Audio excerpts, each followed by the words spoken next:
Sasa salimia aliye nyuma yako, mwambie hi. Patia tu high five, patia high five, mwambie you look smart. Praise the name of the Lord. Amen. Are you happy to be in the house of the Lord? Are you happy to be in the house of the Lord? Amen. Naomba tusimame kwa miguu yetu, because I don't want to take more time in this praise. I'll come after this, and I know the Lord is going to bless us in Jesus' name. Are you ready for the word? Are you ready for the word? Today Mungu ametubariki sana. Tumetembelewa mahali hapa. Mwambie jirani yako tumetembelewa. Mwambie jirani yako, na usiwe tuwe umenyamaza. Mwambie jirani yako, please, may you have a mood of celebration in the house of the Lord. Mwambie your neighbor, today is your day. Come on, tell your neighbor, today you are going to be visited. In the name of Jesus. Amen. Na umwambie neighbor ukae kama uko tayari ku receive the word. Mwambie neighbor, uwe tayari kupokea neno. In Jesus name. Leo tuko na mgeni ambaye ametembelea, na sio mgeni, he is a son in this house. Pastor Njoroge, Dr. Njoroge, yeye ndiye anashiriki nasi. Let's join our hands together as we invite the man of God as he shares the word of God in this platform in Jesus' name. Come on, let's celebrate the man of God. Celebrate! Celebrate! Amen. Baba wetu na Mungu, katika jina la Yesu tunasema ni asanti adhuhuri ya leo.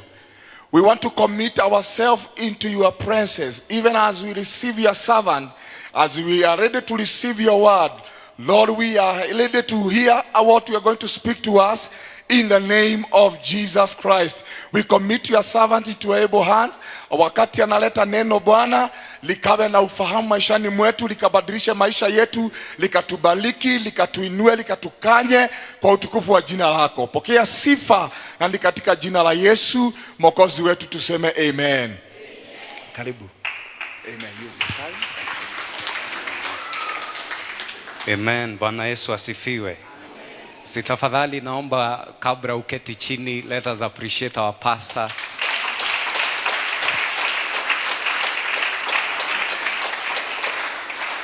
And also in absentia, let us appreciate our reverend, our overseer, Reverend George.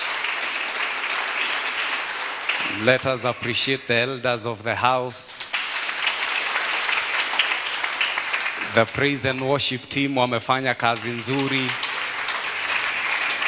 Vile vile to appreciate ushers wetu, mafundi wa vinanda, mwalimu wa Sunday school.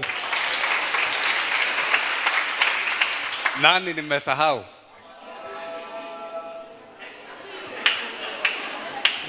Sasa ninataka unisaidie na kitu moja. And this is something that I don't like to forget. Aliyesimama kando yako kwangu ni baraka, kwako ni baraka. Sijui kama unajua hivyo. Kwa hivyo ningetaka uchukue dakika moja, actually chukua 2. Uanze na kumappreciate kwa kukuja kanisani, haikuangi rahisi. Na kama unaweza muimbia kidogo, mwambie ijawa rahisi kukuona kanisani, unaweza. Appreciate them, muappreciate pia kwa kung'ara venye ameng'ara. Na umwambie on behalf of our father Reverend George, tunakushukuru sana kwa kuja.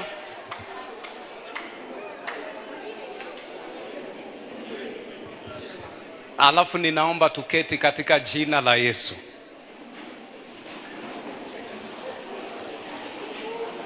So ninataka kuchukua dakika kidogo sana ili tusikie neno. Na hapo mbeleni nimekuja hapa na nimehubiri, lakini leo ninaomba mniruhusu nisiwahubirie. Bwana Yesu asifiwe. Hivi leo ningependa tuwe na dakika kidogo ya mafunzo, manake kila mtumishi anapoitwa kuna ofisi anapewa. Na kuna wakati wa injili, lakini kuna wakati lazima Mungu aweze kunena na kuwafundisha watu wake. Bwana Yesu asifiwe. Na kwa hivyo leo ningependa unipatie dakika chache ili tuweze kusikia mambo ambayo Mungu angependa tuyafahamu.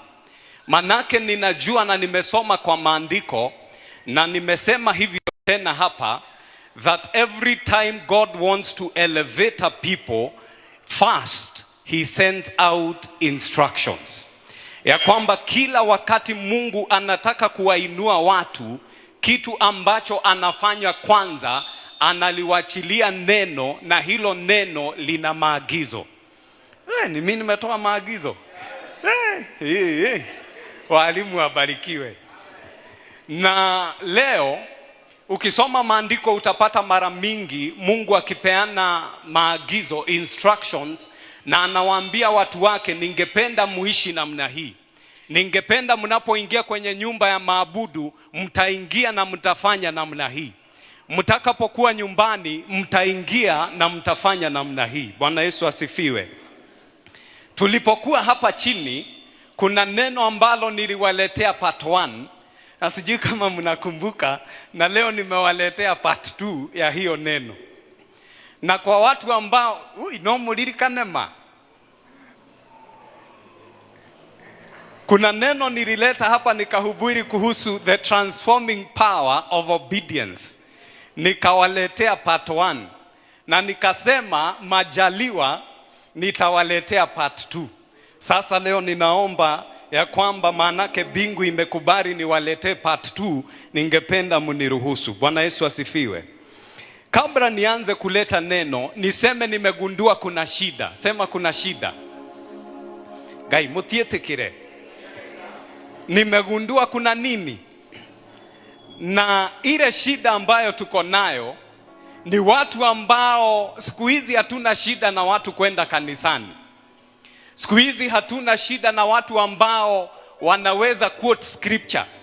As a matter of fact, kuna mtu akikuanzia Genesis atakupigia hadi kitabu ya Mika na Hosea.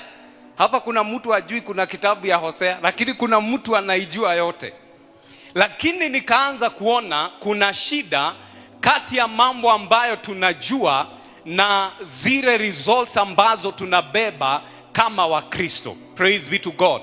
That there is a gap between what we know and there is also a gap between the results of what we know. So many of us, we are very knowledgeable, but in terms of the results of what we know, we cannot show that what we know truly works. Kwa hivyo kuna Wakristo ambao yani kwa kujua neno tunalifahamu, lakini kutoa results kwa kile kitu ambacho unajua, then that's where we have a problem. Ni watu wangapi leo wanaweza sema mimi ninamjua Mungu namna hii, na kwa sababu ninajua Mungu namna hii, ninajua hili neno kweli linafanya kazi. Kuna wimbo hapa tumeimba tukasema wewe gayoshokagia mahoya. How many people can truly say I know that God answers prayer? It is not that we do not pray. It is not that we do not know about prayer, but so many of us are still frustrated in the area of prayer. Sio kama tunasikizana. So kuna watu ambao tunafahamu kuhusu maombi, lakini hatuna matokeo ya maombi yetu.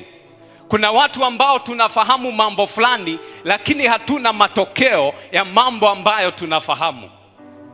Na hapo ndipo nilianza kujua kuna shida, because the church today, people are being frustrated day in day out.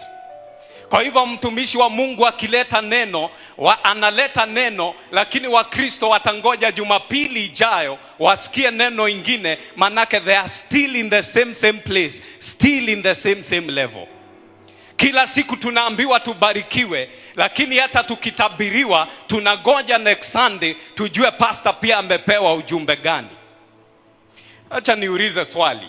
Tukianza mwaka tuliletewa neno, si ndio? Na tukaambiwa this is the year. Kwa Wakristo wangu tulisema, sio Wakristo wangu, kwa kanisa letu tulisema this is the year of sowing to reap. Huu ndio mwaka wa kupanda ili tuvune.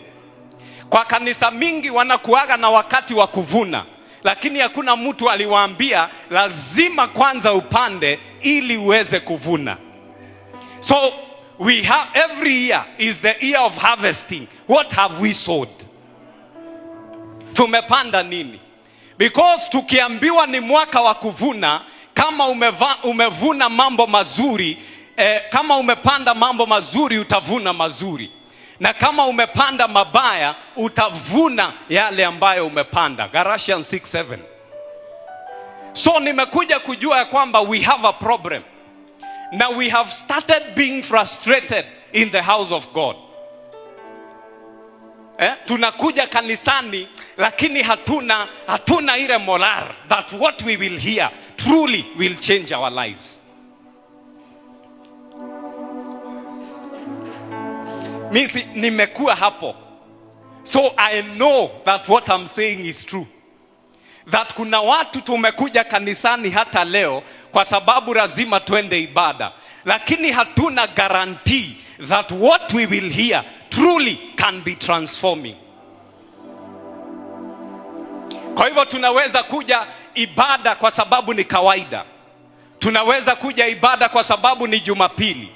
Tunaweza kuja ibada kwa sababu tuna marafiki kanisani. Lakini ni wangapi waliamua leo ninaenenda nyumba ya Baba kwa sababu kuna neno linaweza nenwa na neno hilo likabadilisha maisha? Because every time God releases a word, He releases to situations that are formless and empty. In the beginning, the Bible says the world was without form, and God said, let there be. So what is your expectation today? Every year, kila mwaka, unakuanga na opportunity tukiminus midweek services. Unakuanga na opportunity ya kusikiza 52 sermons. Yani umesikiza neno ya leo plus yenye ulisikiza Sunday, mwaka huu kiisha utakuwa umesikiza 52 sermons. Where are the results? Kama neno la Mungu halimrudii bure, kwa nini maisha yetu yanakaa bure?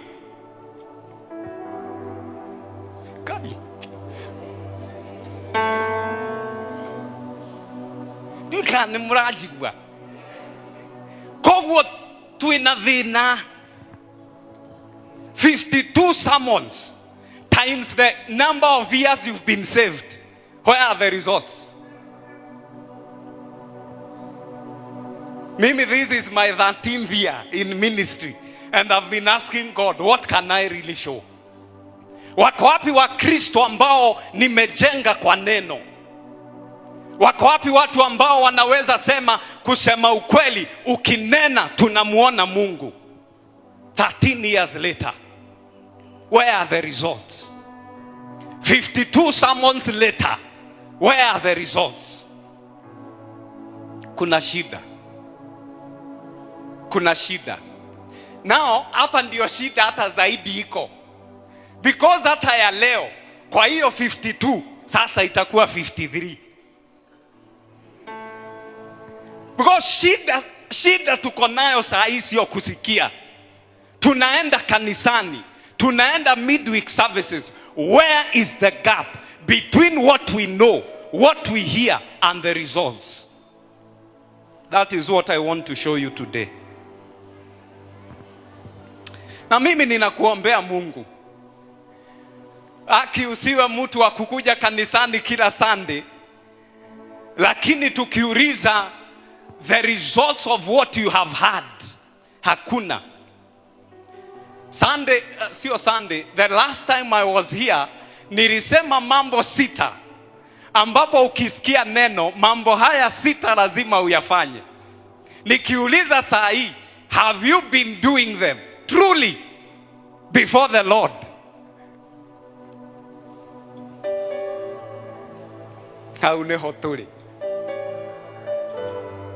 Haunehoturi.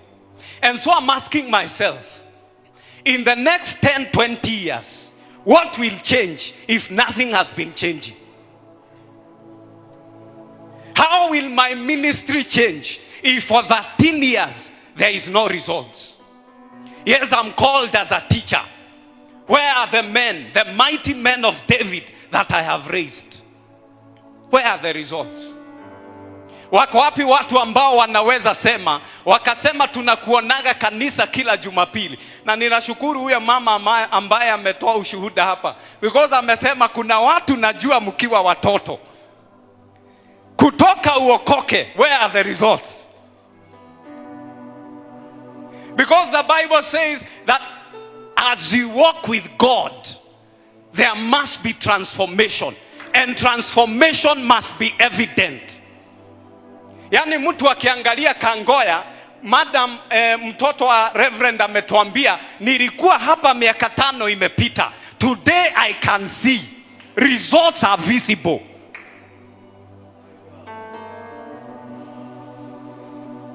So 5 years to come, wewe kama Mkristo, tigana kanitha, leave the body of Christ as a person, as an individual. What will be your results? Aya, hii mwaka mliambiwa ni mwaka ya nini?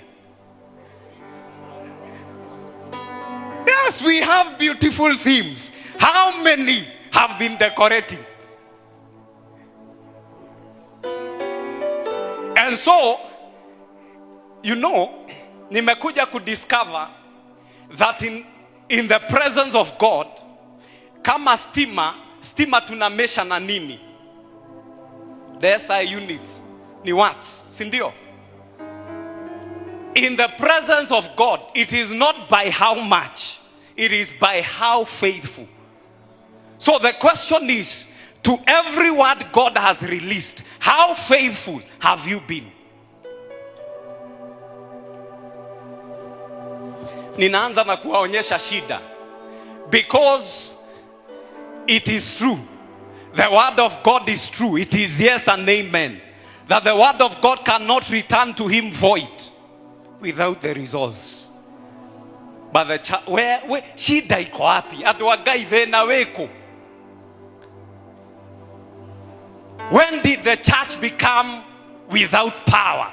And power here means without results.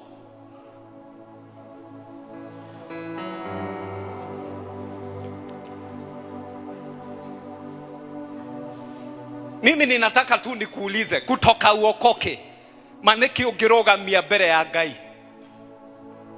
and you tell God, I have been faithful in this. Neki ugiroga mia bere ya Ngai, nini unaweza pereka mbele ya Mungu? What can you take before the Lord? Ni nini Mungu anaweza kuambia, well done my good and my faithful servant? Because in heaven, it is how faithful. How faithful. God has called you to something. How faithful. God has given you an instruction. How faithful. God gave us a theme. How faithful. Otherwise, tumekuwa watu wa kwenda kanisani. But what we can take before the Lord, it is not there.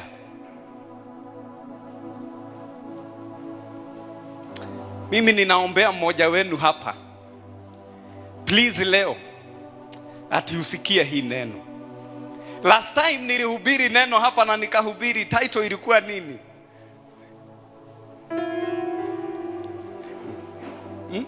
Kuna wimbo inaimbago unisaidie. Unikumbuke. I spoke about blessed to be a blessing. The question is, how many of us from that day truly you've been a blessing to people? Because at the end, when we go before the Father, it is how faithful. It is true you had. It is true you came to church.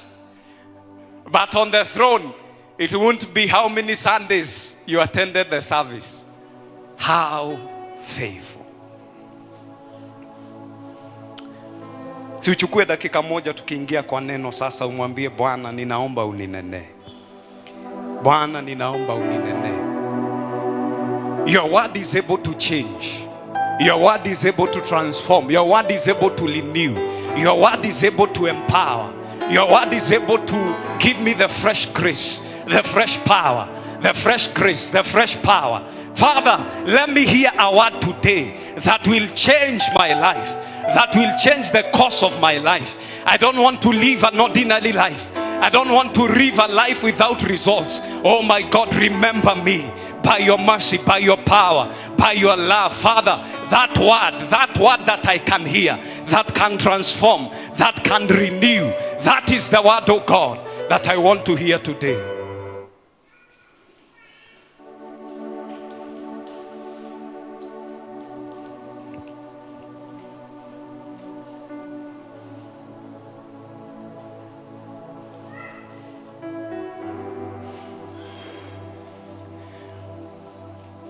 My assignment is not to be told every Sunday that was powerful. How faithful will be measured by the stature of men that I will raise in the kingdom. How faithful. I am a teacher. Kila semester baada ya kufunza wanafunzi lazima waketi wafanye mtihani. That's how I know who are my students truly. The fact that you are in class does not mean you are my student.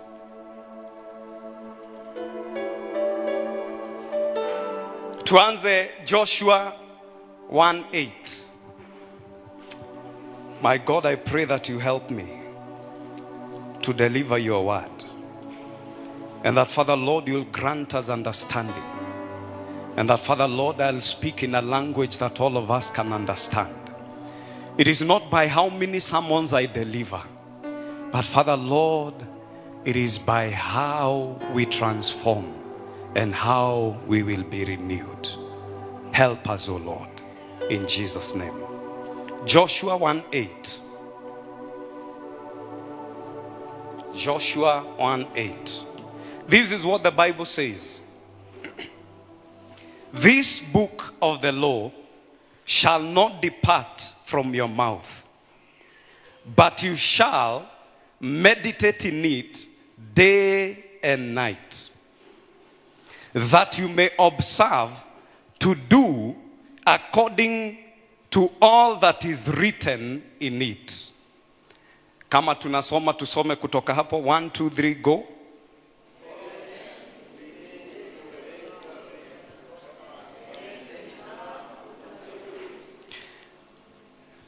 Hiyo ndio mstari wetu leo. Ninataka tusome pole pole. Hebu chukua sekunde 2 ujisome. Isome tu.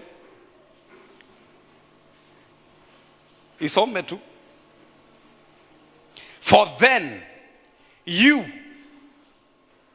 Hiyo ndio, hapo ndipo nataka tuanze kudistinguish hii scripture. For then you. So that's for then I. Not God. Sio kama tunasikizana.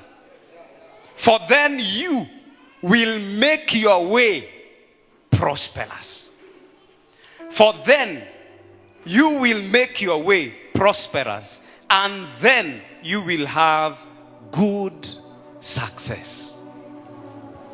It means that when God created the world and everything in it, God has already released everything you and I need. It means for us to be successful, it is not about God anymore. It is about you and I. God will not bless you. God has blessed you. Gaitigo kuradhima go kuradhima we muradhime. Praise be to God. But then nilisema, to everything God does there are protocols. So hapa anasema ili mupokee kila kitu, kuna mambo ambayo ninataka muweze kuyafanya. Anasema jambo la kwanza, this book of the law, maandiko ambayo nimewapa, meditate upon it day and night. Alafu inaendelea inasema, you will observe to do according to all that is written. That's the second thing, that we are supposed to do according to all that is written. Ukishafanya haya mambo yote, wewe kama venye mwanafunzi anakuja anafanya mtihani ndio apite, then you will make your ways to be prosperous. It means that for us tuone hii mwangaza kwa hizi stima, haya maandiko yanasema wewe lazima uende kwa socket uwashe. It is not that the church does not have power, but if you switch off, the lights will go off. If you switch on, the lights will come on. Kwa hivyo kanisa inaweza kuwa na stima, but sisi tunaweza kuishi kwa giza. It is not that the power is not available, but we have chosen to stay in the dark. So I raise my first question. That is the scripture that we have. Sasa wewe kama mwanafunzi wangu leo, mark for yourself. Because if what you want is the results, follow the formula. Kama 1 plus 1 tuliambiwa equals 1. If you use any other formula like minus, you will get the wrong result. It means that we can work from behind. We start with knowing what is the formula. Then we apply it to get the results that we need. Our prosperity has been given, but there is a procedure. There is a formula. Ukisoma in the Old Testament, Mungu alichukua wakati sana kuwafunza wana wa Israeli how to host and to maintain the glory of God. Hadi jinsi utaingia kanisani, jinsi watu watakaa kanisani, the outer court, the inner court, there were protocols on how to live with the glory of God. So to everything God does, there is a formula. So leo nikisema where are the results, it means there is something we've not been doing. Leo nimesema sihubiri. Kwa hivyo ningetaka ujipatie koram 3. Haraka ndio tuhubiri sasa. Koram 3. Koram ya kwanza, ninataka ujiulize, what do I know? Wegaya nie maita matatu. The first place, the first column, nataka ujiulize swali rahisi. Ni nini ambayo ninajua? For instance, leo tumejua jambo, that we are supposed to meditate and to do according to what the word of God says. That is what we know. Hiyo ni kitu ambayo tunajua. So, kwa what you know, hiyo column, ujiulize, what do I know? The second column, nataka ujiulize, what do I do? Nimesema leo sihubiri. Leo acha nisaidie watu wa Mungu. I want to show you a formula that if you follow it, I believe you me, as from today, you will see the evidence that this word works. So, column number 2, what do I do? Column ya 3, hali ya mwisho, ninataka sasa ujiulize, what are my results? Results, matokeo. So tunajiuliza maswali 3 leo. What I know, what I do, and what are the results? Hebu nipate George, nipate the 3 of you. Kujeni tu leo, acheni tufunze. Jeni tusaidie mwenye anataka kusaidika. 3. Weto ndo noadha karamuno ikara kwa results. You look like results. So, tuko na watu 3. Mtu wa kwanza, what do I know? Hapa ndipo Wakristo wengi tulikatalia. All of us, we carry the knowledge.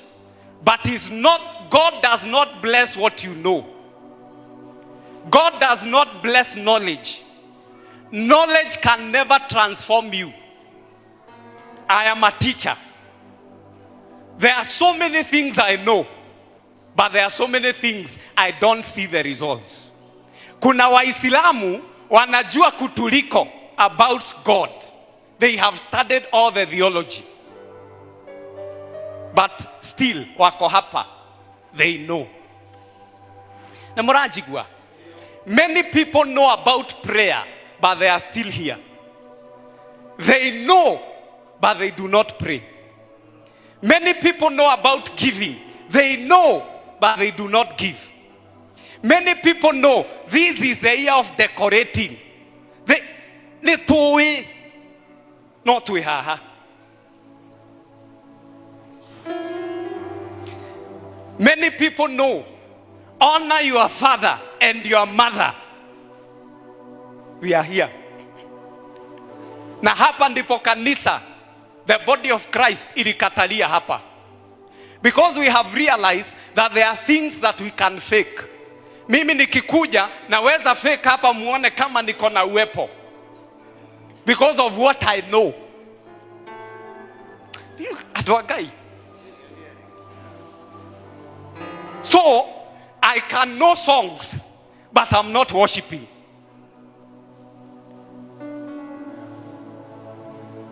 I can know how to jump, but I'm not praising. I can know I'm supposed to honor my parents, but I'm not honoring them. It is what I know. So, in the first column, if you open the Bible today, wewe haku, wewe mwenyewe, what do you know? Then, simama hapa. So now that is the area of action. Many of us, kama mwalimu hapa ametuambia, na akaquote scripture, akatuambia, train a child in the way they should go. Hiyo ni maandiko, no rarega. The challenge is not the scripture and the knowledge. How many parents wanaketisha watoto wao chini, tigana kanitha, and you train up your child? So, we end up with results that are frustrating because on the results, we did not engage what we knew. Si nyinyi ni wazazi? Mwaka huu ni wangapi wamefanya Bible study na watoto wao? But miaka inakuja, we are still the same parents that will begin to curse our children. Because what we knew.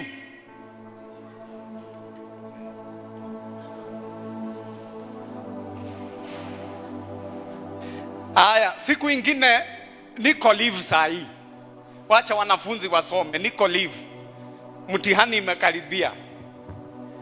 So mimi kitu saa 6 saa 7 hapo ninaingia matatu. Nikiingia ile matatu ninakuja ninaketi hapa mbele, hapa kuna mzee. Mimi nimeketi hapa kwa mlango na driver ako pale. Kwa hiyo matatu hakukuwa na kijana kama mimi. All of them walikuwa wazazi, wengi wa mama na wazee. The discussion nilipata ni discussion ilikuwa na swali. Why are young people dying? Kwa nini watoto wanakufa kiholela? Na mimi nikasema sitaongea. Let me listen. Wakaanza example. Kuna mtoto amegongwa na nduthi, sijui na wengine walikuwa hadi wakangoya. Niliambiwa sijui nani alikuwa hii mashindano ya nduthi usiku. You know the story. So akakufa, sijui amewacha mtoto mjamzito, mama mjamzito na akona watoto wadogo. So walihesabu watoto vijana kama 5 wenye wamekufa kwa chini ya miaka 30 ama 40. So swali walikuwa wanajiuliza, kwa nini watoto wanakufa namna hii? Now that is your question today. Nikishi anashito ithirire ogwo. Aya, kila mtu There is what they know.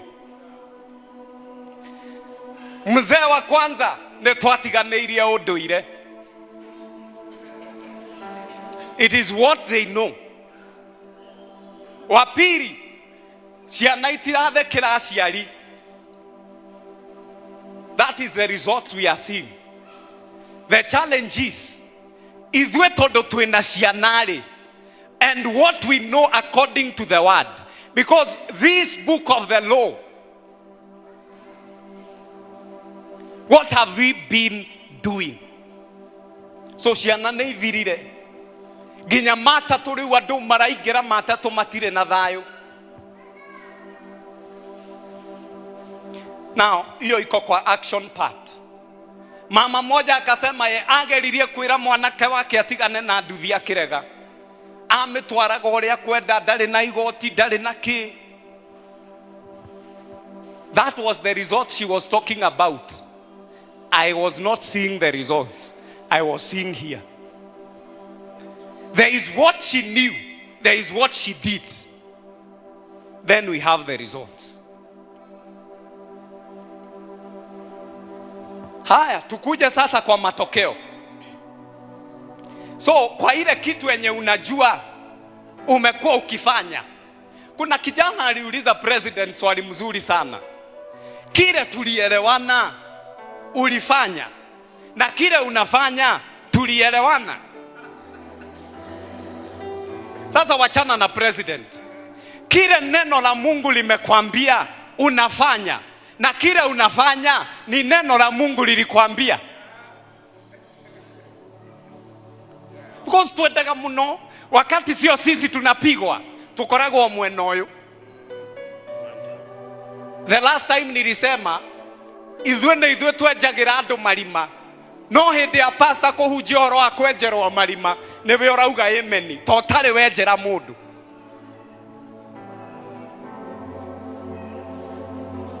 So kile unafanya neno lilikwambia, na hiyo kitu umekuwa ukifanya. So we all want to change the results, but the challenge is, where can we begin? There is what we know.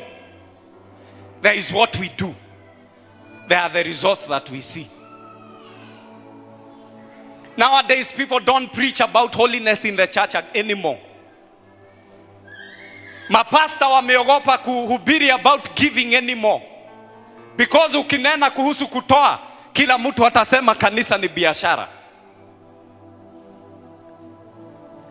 It is a business to anybody who does not carry the revelation. I don't care what you call what I do, if the word of God says do.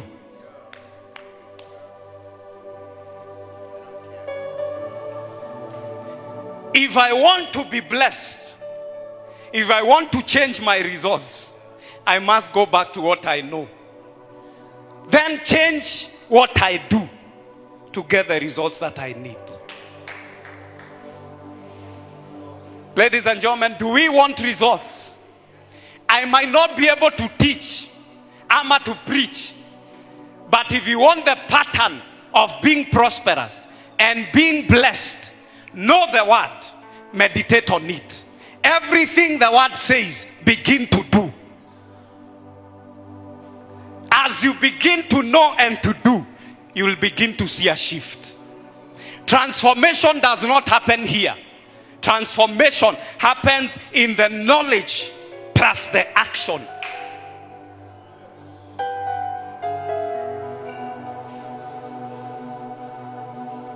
So the question is, what do you know about worship? What do you do? What do you know about prayer? What do you do? What do you know about giving? What do you do?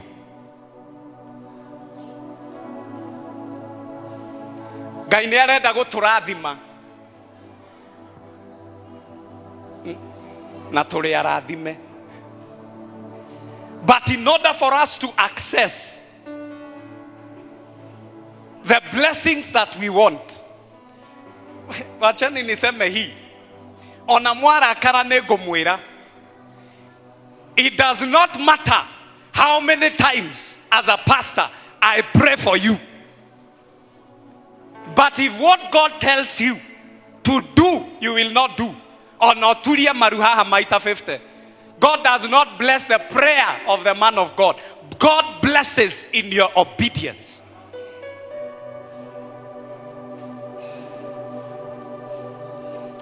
Ikaraa hivi.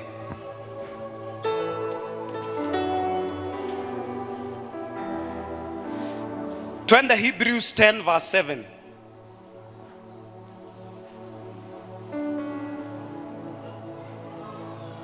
Hebrews 10 verse 7. Na dakika zimetuchenga, sijui kama nitahubiri leo. Then said I, lo, come in the volume of the book, it is written of me to do thy will, O God.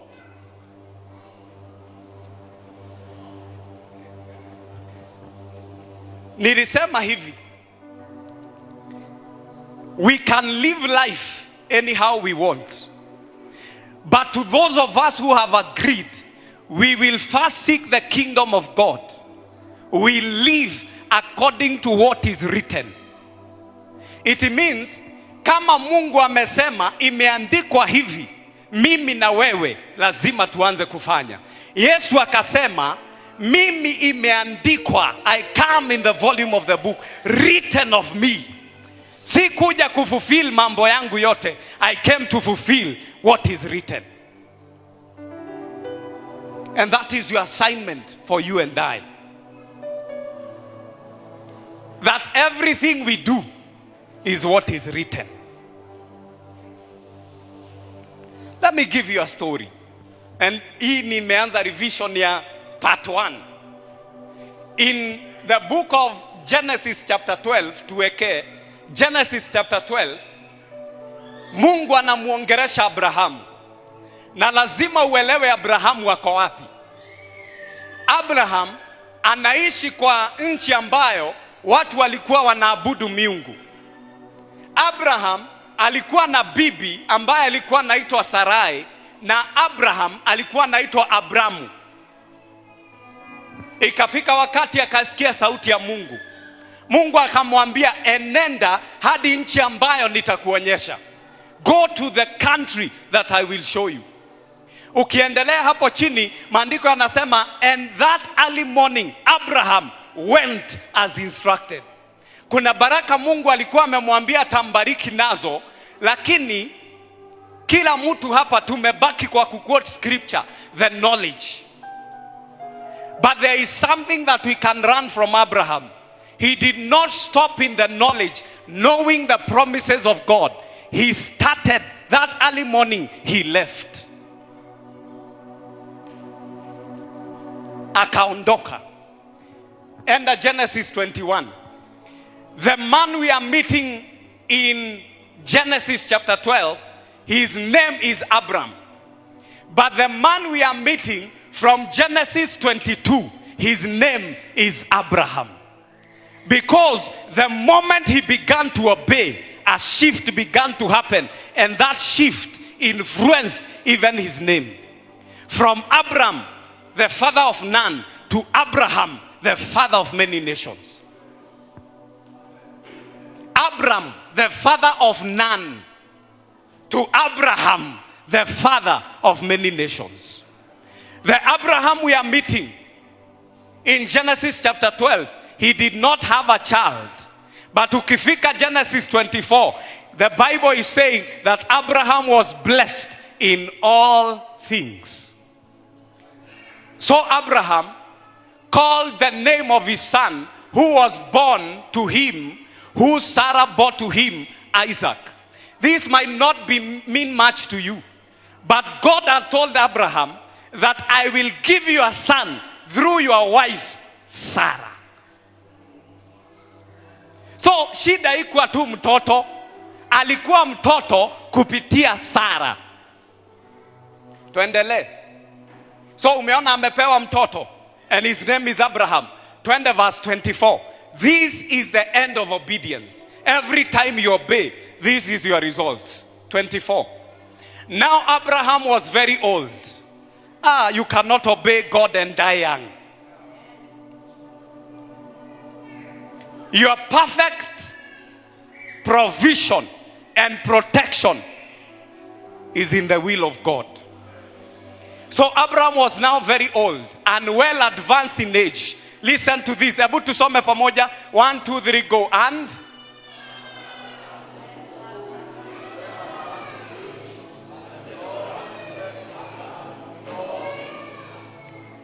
every time you obey, ladies and gentlemen, there is a testimony that is called in all things. Me, I don't know what you need, but I know how you can birth your testimony. I don't know who you want to become, but I know the protocol, the man you must become for you to birth the man you want to be. All of us are called to something. But the man we become is not based on the calling. It's based on what we do after we are called. And so it's true, we can shift nations. I know that the dead will live as I speak. I know. But all things can only be birthed in a place of obedience. The highest proof of faith. If you want, si munasemaga nyinyi ni watu wa imani. Kuwa watu wa imani sio kwenda kanisani. The proof of faith, the evidence of faith, that you are a man or a woman of faith, is simply one thing: obedience. The purest expression of love. Together kumenya wene wedete gai pure. The purest expression of love, obedience. Today I might not teach you what I had planned. Ebu twende 1 Kings. There is a scripture I'm getting. 1 Kings 17. Tuanzie verse number 10. Wacha nimalize na hii. 1 Kings chapter 17. Tuanzie number 10. Aya. So he arose and went to Zarephath. And when he came to the gate of the city, indeed a widow was there gathering sticks.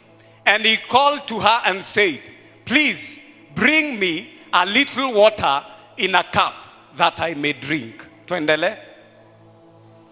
And as she was going to get it, he called to her and said, please bring me a morsel of bread in your hand. Tuendele. So she said, as the Lord your God lives, I do not have bread, only a handful of flour in a bin and a little oil in a jar. And see, I am gathering a couple of sticks that I may go in and prepare it for myself and my son, that we may eat it and die. Acha nifikishe hapo, but you know the story. This is the story of the widow of Zarephath. Sidoni kukapata kiangazi. Every time unasikia pahali kuna kiangazi, this is the cure. Wachani niwaambie what I have discovered before nielezee hii. Obedience na hasara zinakuaga folder moja. Nitaiweka namna gani, Pastor George? Obedience na hasara chikaraga ifukule mwe. Gwatheka na hadhara ni anyinoyo. It means that every time you are obeying, what you see as a man is what you are losing. Ogiathekira Ngai undu ucio hanaga hadhara. Sasa Elijah ametumwa, akaambiwa nimekutuma kwa huyo mama Naye akafika kwa ule mama anamwambia, mimi niko na kaunga kidogo tu na tumafuta. As a matter of fact, hizi kuni zenye ninaokota saa hii, sisi tumeenda kukura tukufe. Lakini Elijah, huyo ndiye mama, anamwambia, wewe wachana na mambo ya kifo, enda uniletee maji, na ukikuja kuja hata na mkate. Kwanza ni kule. Thank you, Pastor Mike. Hallelujah. Gwathikira Ngai andu a Ngai kuhanaga hathara. Sometimes God will ask for your only begotten, because that's what God gives. John 3:16. So ile kitu yenye uko nayo, hii ndio pesa yangu ya kujenga nyumba, Mungu anakuambia thie kanitha ugure sound hathara. Ile pesa uko nayo ya fee, kulipia mtoto fee, enda kwa mama fulani umpatie hii pesa, hadhara. That is what we men see. But every time God is about to do something, the sacrifice on the altar is not what you give, ladies and gentlemen, it is what you do.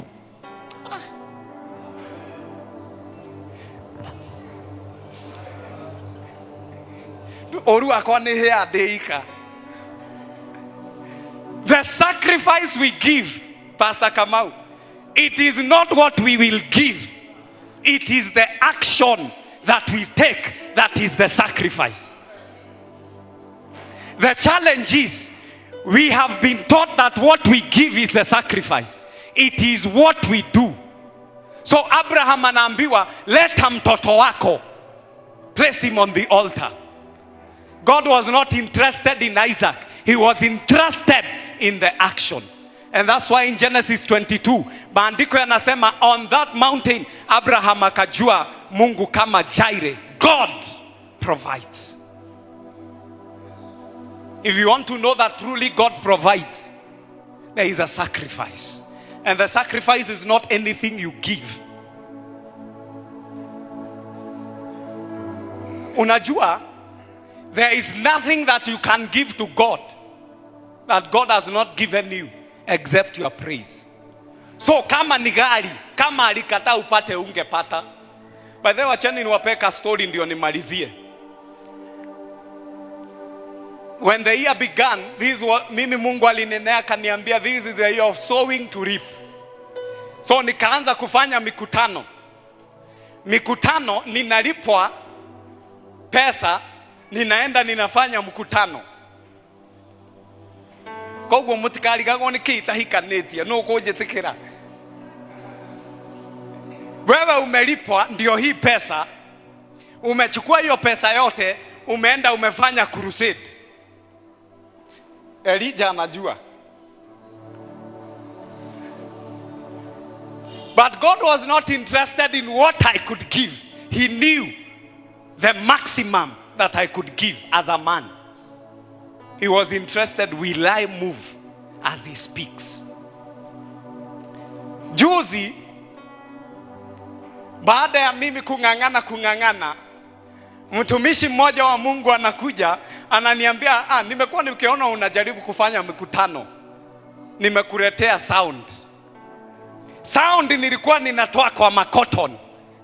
Kama ni pesa yangu, even what I have given cannot amount to what I received. So there was something God wanted to do, but it was not about what I could do. God was looking for a simpler way to bring what I needed. No need onaga hadhara. Your problem, ukoretwo ukiona hadhara. Ukoretwo ukiona hadhara.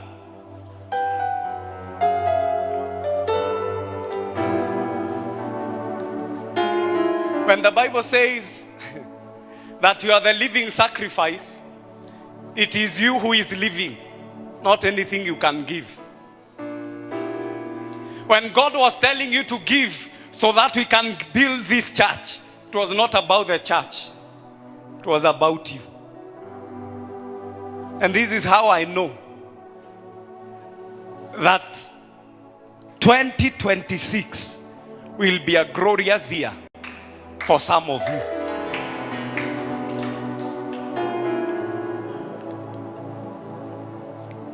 Tumalizie na John 13:17. Simama kwa miguu yako. Sikuhubiri neno yangu leo, but God will give us another time.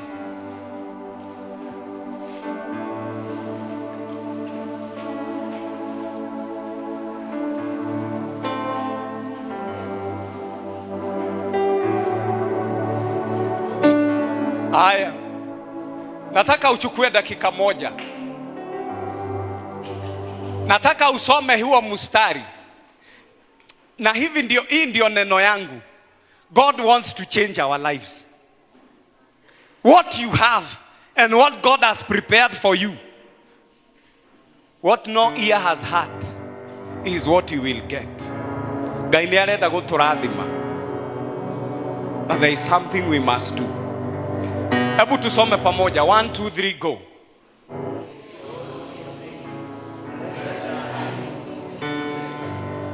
If you know these things, if you know about prayer, blessed are you if you pray.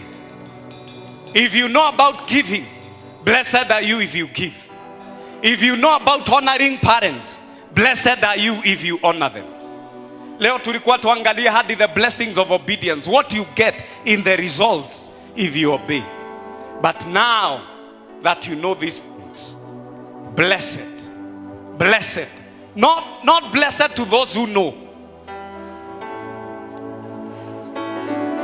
Blessed are you if you do them. Si uchukue dakika moja tu mwambie, Father, give me the grace to apply, to obey you. Give me the grace. Give me the grace. Give me the grace.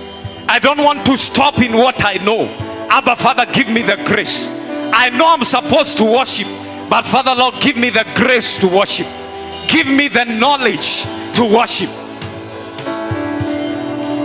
Fungua kinywa chako mwambie tu Bwana, Father, teach me, teach me, teach me. Now that you know these things, give me the grace to pray. Give me the grace to obey. Give me the grace to honor. Give me the grace to give. Give me the grace to live a life that glorifies you. Give me the grace. Give me the grace. Give me the grace. Give me the grace. Give me the grace. Give me the grace. Give me the grace. If your life must change, these are the things that you must know. And these are the things that you must do. It is not about what we know. Blessed are you. Blessed are you. Blessed are you. Father, give me the grace. Give me the grace.